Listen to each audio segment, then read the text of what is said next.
Welcome guys to my Euro 2024 quarterfinal prediction. Now this is the business end of the tournament. I'm excited to ruin my slate for the next 2 days. If you've already watched my Euro 2024 predictions at the start of the tournament, it's not looking good.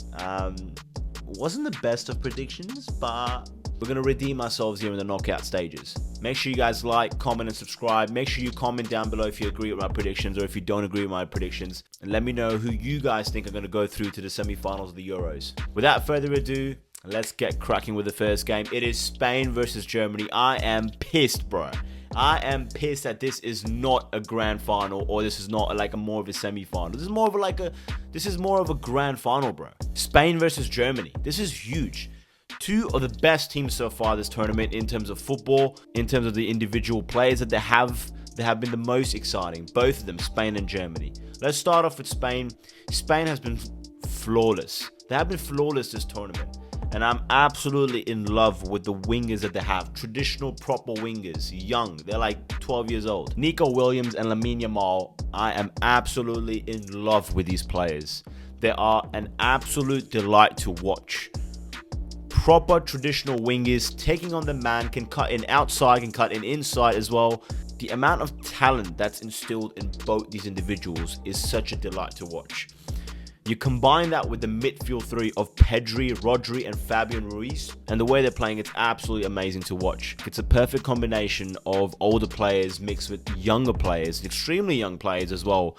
Both of them pulling strings from all the ends. We got Dani Carvajal, we got Cucurella, who at times we thought it was a flop signing for Chelsea.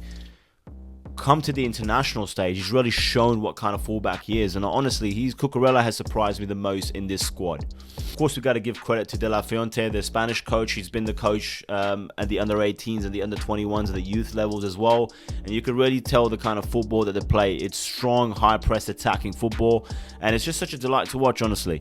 Despite going 1-0 down against Georgia in the round of 16, they really showed their composure. They really showed the fact that they can sort of deal with adversity when it comes. Obviously, you have captains and leadership like Rodri in there, calming everyone down. I'm saying this right now. If Spain go through against Germany, if they go through against Germany, I believe they'll go on and win the entire Euros without a shadow of a doubt, honestly. Because the way they're playing is absolutely flawless at the moment. Then we've got the host nation Germany, also playing some brilliant football. Really great display of football against Denmark in the round of 16, beating them 2-0 with Jamal Musiala scoring and Kai Havertz on the penalty spot as well. We've got Toni Kroos, Andrick, Leroy Sané coming off the bench. We've got Gundogan, Jamal Musiala. Jamal Musiala has to be one of my favorite players at the moment. He's such a delight to watch. What he's done for Bayern Munich as well as for the German national team. This kid has turned up both for his domestic league as well as in the international stage. The backline as well, they've got Manuel Neuer in goals. Joshua Kimmich just sort of inverts into the midfield. And we've got Rudiger as well, an absolute leader at the back. And even the bench is really good. They've got the traditional number 9 in Fulkrug. Florian Wirtz coming up. Emre Can still kicking about as well. Predicting this, it would be the hardest one, as this is just a flip of a coin. For me, if I was to predict this, I would say it would be 2-1 to Spain. I'm going to just edge Spain on this. It could go either way, but my heart says 2-1. Spain with the experience combined with youth, I think they're just a tad bit better than Germany in my opinion. But it could go either way. You never know. On to the next quarterfinal. We've got France versus Portugal. Everything that I've said about Spain versus Germany, it's the opposite for France versus Portugal. Both these teams have been beyond underwhelming this tournament. Starting off with France, they haven't scored from open play, which is an absolute disappointment. They haven't scored from open play this entire tournament.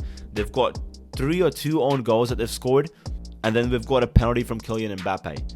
That is outrageous. From the France squad that we've seen in the World Cups and we've seen in the previous Euros as well, it has been underwhelming. But historically speaking, we know what France are capable of. Backline is absolutely solid as well, with Koundé and Theo Hernandez as the fullbacks, with Upamecano and William Saliba as the centre-back partnership.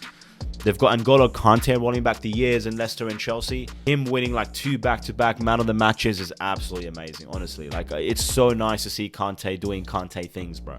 Then obviously we got to talk about Rabiot as well. I mean, this play gets a lot of stick for some reason. I think he's been a very, very consistent player for his club and country. He's been really good for Juventus. He's always been very, very trustworthy with the champs in France. So I don't understand why he gets a lot of stick, but I really like Rabiot, to be honest. Antoine Griezmann, Thuram and Mbappe as a front three as well in the previous run.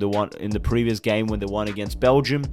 Again, it was Vertonghen that scored the own goal and they went past through. They're both underwhelming. They haven't performed at the best.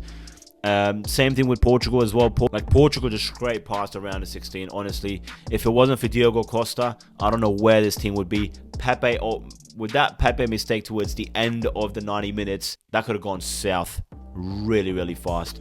Diego Costa up for the save, and obviously saved 3 penalties in a row, which has never been done in the Euros. So he's going in there with a lot of confidence if it goes to penalties, which this could go to penalties. This could go the distance, honestly.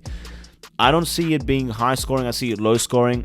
And first of all, I've already made a little short about this on Instagram. I hate the Ronaldo disrespect that he's getting at the moment. People judging him on what he was 10 years ago. We need to look at him as a 39-year-old. And unfortunately, that's not going to change. We're talking about Roberto Martinez looking to drop him for the next game. That's not going to happen, unfortunately. Like, we need to get past that. Is he good enough? I don't think he's been good enough, but I still believe in Ronaldo. I still believe that he can pull something out of the hat. You never know what's going to happen. You never know. His movement off the ball is still there. He's still got it. So honestly, I don't know. My heart wants Portugal to win this.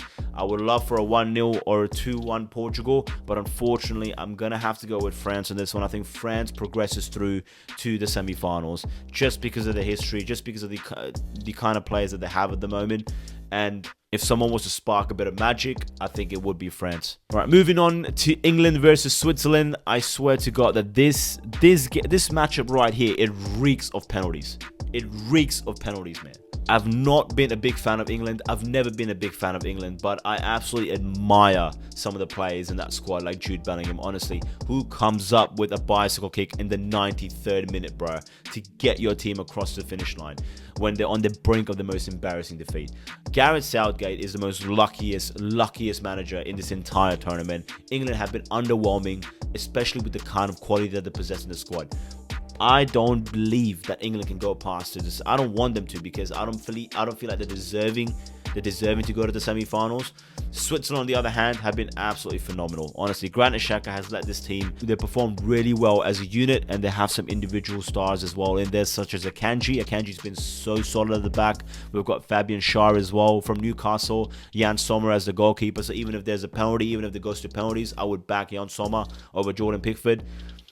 Up front, they've got the sort of unpredictability of Vargas. Then we've got Granit Xhaka. We've got Embolo up top as well that could produce something out of nothing. They really outplayed Italy, even though like the scoreline suggests that, as well as the game suggests that as well. 2-0 against the reigning champions is a big result.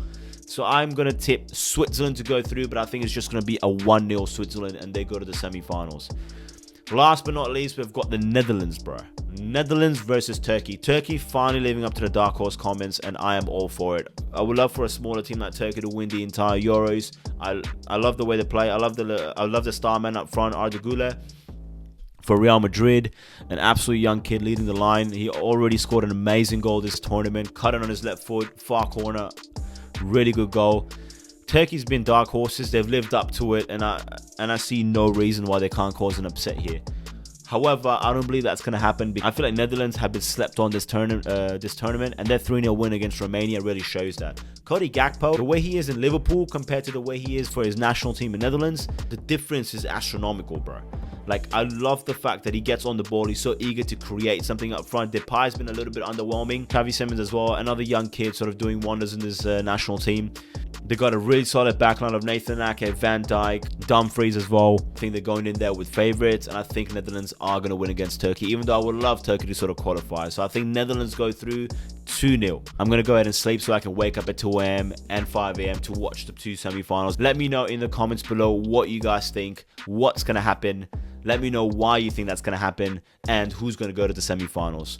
Make sure you guys like this video. Make sure you guys comment as well. And if you're watching here for the first time, make sure you subscribe as well so we can upload more content. Thank you guys for watching, and I'll see you guys in the next video.